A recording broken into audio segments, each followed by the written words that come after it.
सच का विगुल, खबरें सच्चाई के साथ, देखते रहिए।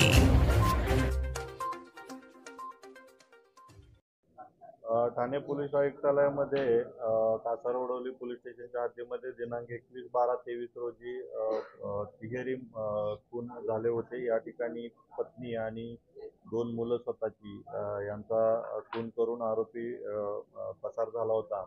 या अनुषंगाने कासारवडवली पोलीस स्टेशनमध्ये गुन्हा दाखल करण्यात आला आणि अतिशय संवेदनशील असे मर्डर असल्यामुळे माननीय पोलीस आयुक्त Ashutosh Dumre sir, joint CP sir, additional CP crime Panjabrao Ugale sir यांनी आदेशित केलं होतं की तात्काळ आरोपी अरेस्ट होणं गरजेचं आहे। त्या अनुषंगानं गुन्हे शाखा ठाणे या ठिकाणी आपण 8 पथकं तयार करण्यात आलेली होती। याच्यामध्ये या सगळ्याचं नेतृत्व ACP निलेश सोनवणे करत होते आणि युनिट 5 चे विकास घोडके आणि त्यांची टीम याला लीड करत होती।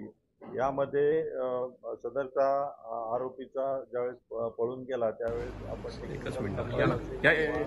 काही माहिती आपल्याला जी मिळत होती त्या अनुषंगाने या सर्व टीम काम करत असताना हा आरोपी आपल्या महाराष्ट्रातून पलायन करून हरियाणा येथे जाण्याची शक्यता असल्या कारणाने आपण दोन्ही ठिकाणी तपास करत होतो। त्या अनुषंगाने आपल्या 2 टीम हरियाणामध्ये सुद्धा तपास करत होत्या आणि सदरचा आरोपी हा ट्रेननं त्या ठिकाणी गेला असता हिसार रेल्वे स्थानकावरती हरियाणामध्ये आपण त्याला ताब्यात घेतलं। तर 48 तासामध्ये आपण ह्या मर्डरचा आपण जो आरोपी आहे त्याला अरेस्ट करण्यात आपल्याला सक्सेस मिळालेला आहे। अतिशय उत्कृष्ट काम असं ठाण्याच्या आपल्या क्राईम ब्रँचच्या युनिटनं या सगळ्या टीमनी केलेलं आहे। या टीममध्ये senior PI Vikas Ghodke, senior PI Ravrane, senior PI Yogesh Awhad, API Bhushan Shinde, API Pallavi Dage, API Avinash Mahajan, PSI Tushar Mane, PSI Sunil Ahire, API Sunil Tarmale, API Bhushan Kapadnis या सगळ्या अधिकाऱ्यांनी 2 दिवस अतिशय उत्कृष्ट तपास करून याचा छडा लावलेला आहे। आरोपी आता ताब्यामध्ये आहे। आरोपीचा आपण ज्यावेळेस इंट्रोगेशन केलं त्यावेळेस असं लक्षात आलं की हा आरोपी सुरुवातीला 3-4 वर्ष लग्नानंतर हे एकत्र राहत होते आणि नंतर त्याची पत्नी त्याच्या भावाबरोबर पळून गेलेली होती आणि ते त्याच्या डोक्यामध्ये होतं आणि त्या अनुषंगानं तो 1 महिन्यापूर्वी महाराष्ट्रामध्ये आला होता। सुरुवातीला ते हरियाणामध्ये राहत होते आणि ते भाऊ आणि पत्नीकडे महाराष्ट्रात पळून आले होते आणि 1 महिन्यापूर्वी तो या ठिकाणी महाराष्ट्रात आला होता आणि त्याच्या डोक्यामध्ये हेच होतं की अशा पद्धतीची घटना त्याच्यासोबत झालेली आहे आणि तो 6-7 दिवसापूर्वी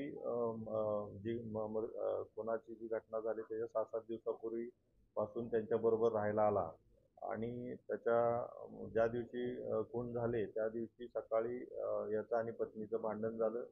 त्या ठिकाणी आणि त्या ठिकाणी जी बॅट होती क्रिकेटची त्यानं या पत्नीच्या डोक्यात घालून अतिशय निगरूनपणे तिचा खून केला आणि त्या ठिकाणी त्याची स्वतःची 2 मुलं यांना सुद्धा त्या ठिकाणी बॅटने मारून त्यांचे खून केले।